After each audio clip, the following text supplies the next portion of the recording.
Greetings everyone. Today I am going to start activity 3 chapter 7. Okay, let's start beta.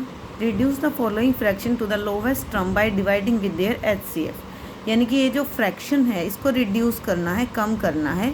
कैसे कम करना है? By dividing, divide करके with their HCF. इनका HCF निकाल के जो भी आंसर आएगा उससे हम इनको डिवाइड कर देंगे तो नंबर हमारा कम हो जाएगा. ठीक है बेटा, तो कैसे करेंगे देखिए बेटे.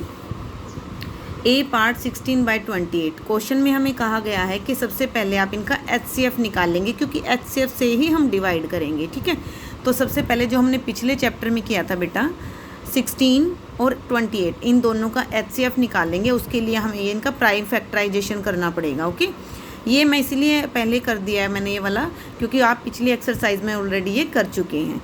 लास्ट चैप्टर आपका HCF वाला ही था. तो अब हम इसमें कैसे लिखेंगे बेटा. 16 is equal to 2 multiply 2 multiply 2 multiply 2, ये आगे वाले पूरे लिख लेंगे. इसी तरह 28 के भी लिख लेंगे 2 मल्टीप्लाई 2 मल्टीप्लाई 7. अब कॉमन फैक्टर क्या क्या है बेटा इसमें 2 बाकी कॉमन नहीं है तो ये आ जाएगा 2 और 2. अब HCF निकालेंगे हम इसमें. इज इक्वल टू HCF क्या होता है बेटा, प्रोडक्ट ऑफ कॉमन फैक्टर. तो प्रोडक्ट ऑफ कॉमन फैक्टर क्या हो जाएगा 2 मल्टीप्लाई 2 इज इक्वल टू 4. यहाँ तक जो आपका ये क्वेश्चन है ऑलरेडी आप लास्ट चैप्टर 6 में कर चुके हैं. क्लियर. अब हम नेक्स्ट स्टेप करेंगे.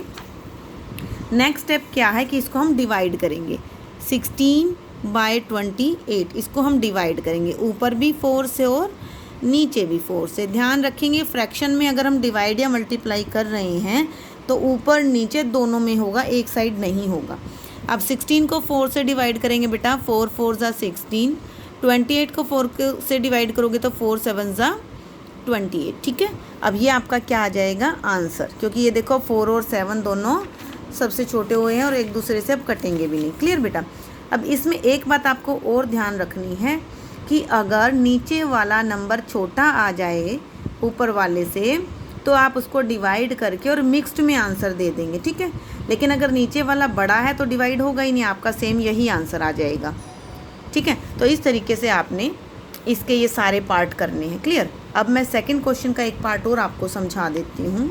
उसमें क्या है, reduce the following fraction to the lowest term by dividing them with a common factor. Common factor भी आप लास्ट चैप्टर में कर चुके हैं. क्वेश्चन है आपका 19/38. ठीक है बेटा.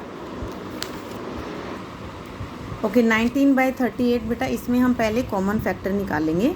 तो सबसे पहले लिखेंगे फैक्टर्स ऑफ 19. फैक्टर का मतलब क्या है कि किस किस टेबल में 19 आता है. तो बेटा 19 एक ऐसा नंबर है जो प्राइम नंबर है जो और किसी की टेबल में नहीं आता. ठीक है, इसी तरीके से आप लिखेंगे फैक्टर्स ऑफ 38. अब 38 किस किस टेबल में आता है. 1 में तो सभी में आएगा बेटा, 1 तो सभी में आ जाएगा.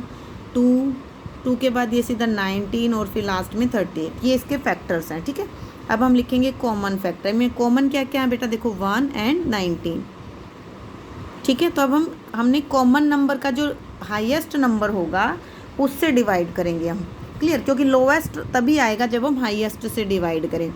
अब 19/38 डिवाइड 19, दोनों तरफ 19 से डिवाइड कर दोगे. 19 को 19 से डिवाइड करेंगे 1, 38 को 19 से डिवाइड करेंगे तो 2. ठीक है, ये आपका क्या आंसर आ जाएगा 1/2. क्लियर. इस तरीके से आपने इसके बाकी पार्ट भी करने हैं. और एक क्वेश्चन ऐसा है बेटा जिसमें आपका ये क्या होगा मैं आपको दिखा देती हूँ. अभी ये वाला क्वेश्चन है जैसे 105 और 75. इसमें आपका फैक्टर्स निकाल देंगे, कॉमन फैक्टर निकाल देंगे, उसको हम डिवाइड जब हम करेंगे तो इस क्वेश्चन में 7/5 आएगा. 5 नीचे वाला छोटा है बेटा. ठीक है, छोटा तो ये इम्प्रॉपर फ्रैक्शन हो जाएंगे, है ना. तो इम्प्रॉपर फ्रैक्शन का क्या होता है, आप उसको मिक्स्ड में चेंज कर देंगे. इसका मतलब क्या है, जब नीचे आपका छोटा हो तो आप उसको मिक्स्ड में लिखेंगे तभी वो लोवेस्ट में माना जाएगा. तो मिक्स्ड में कैसे लिखेंगे ये देखिए.